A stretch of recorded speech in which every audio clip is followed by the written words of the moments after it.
மத்திய கிழக்கு பகுதி இது சுழற்சி மறையும் கனலாய் எப்பொழுதும் கொழுந்தெலும்பும் தீப்பற்றிக் கொண்டிருக்கும் நிலைமையாகவே உள்ளது. உலக வரலாற்றில் முக்கிய பங்கு வகித்த இந்த பகுதி இன்று வன்முறை, அரசியல் சதிகள் மற்றும் மனிதாபிமான நெருக்கடிகளால் ஆழ்ந்த துயரங்களுக்குள்ளாகியுள்ளது. அதிகாரம், ஆக்கிரமிப்பு மற்றும் மக்கள் உரிமைகள் இடையேயான போராட்டங்களில் பெரும்பாலான நேரங்களில் பாதிக்கப்படுவது என்னவோ சாமானிய மக்கள்தான். அவர்களது குரல் உலகிற்கு வெளிப்படுத்துவதன் வாயிலாக உங்களைப் போன்றோர் பயன்படுத்தப்படுகின்றீர்கள். இந்த நாளில் கடந்த 24 மணி நேரத்தின் மத்திய கிழக்கில் இடம்பெற்ற உண்மை சம்பவங்களை உங்களுக்கு தொகுத்து வழங்குகின்றோம். மத்திய கிழக்கின் முக்கிய செய்திகள் கடந்த 24 மணி நேரத்துக்குரியது. காசாவில் இன்னும் ஒரு படுகொலை, 115 பேர் பலி. இஸ்ரேல் படைகள் காசா மத்திய பகுதியான நுசைராத் முகாமில் இயங்கும் சிரம உணவு பங்கிடும் நிலைமையை குறிவைத்து தாக்குதல் நடத்தியதாக பலஸ்தீன ஊடகங்கள் தெரிவித்துள்ளன. இதில் குறைந்தது 115 பேர் உயிரிழந்துள்ளனர். மேலும் 250க்கும் மேற்பட்டோர் காயமடைந்துள்ளனர். பலர் குடும்பத்துடன் உதவி வரிசையில் நின்றபோது தாக்கப்பட்டதாகவும் தகவல்கள் தெரிவிக்கின்றன. ஹமாஸ் வெளியிட்ட புதிய வீடியோ கைப்பற்றப்பட்ட இஸ்ரேல் வீரர்கள். ஹமாஸ் இயக்கத்தின் இராணுவ பிரிவான அல்-கசாம் பிரிகேட்ஸ் 2 இஸ்ரேலிய வீரர்களை கைப்பற்றியதை காட்டும் காணொலியை வெளியிட்டுள்ளது. இதில் ஒருவர் உயிருடன் இருக்க மற்றொருவர் கவலைக்கிடமான நிலையில் இருப்பது தெரிகின்றது. இது இஸ்ரேலுக்குள் பெரும் அதிர்வலைகளை ஏற்படுத்தியுள்ளது.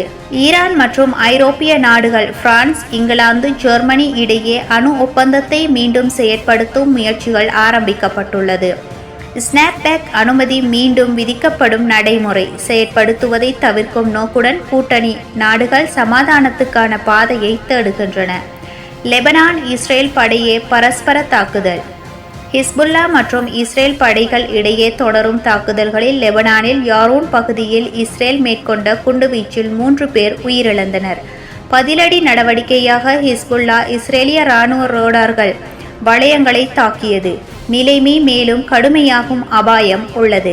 இஸ்ரேலிய தாக்குதல்களுக்கு எந்த அளவிற்கு சர்வதேச சமூகம் பதிலளிக்கின்றது?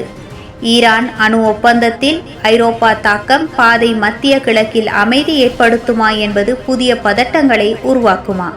ஹமாஸ் வெளியிட்ட வீடியோவால் உருவாகும் உள்நாட்டு அழுத்தங்கள் எவ்வாறு அரசியல் நிலைமையை குழப்பும்?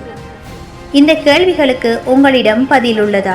கமெண்ட் பாக்ஸில் உங்கள் பதில்களை தெரிவியுங்கள். இன்று நாம் அறிவும் உணர்ந்தும் கலர்ந்து பார்க்க வேண்டிய செய்திகள் இவை. மத்திய கிழக்கு நாடுகளில் நடைபெறும் நிகழ்வுகள் வெறும் அரசியல் மோதல்களாக அல்ல.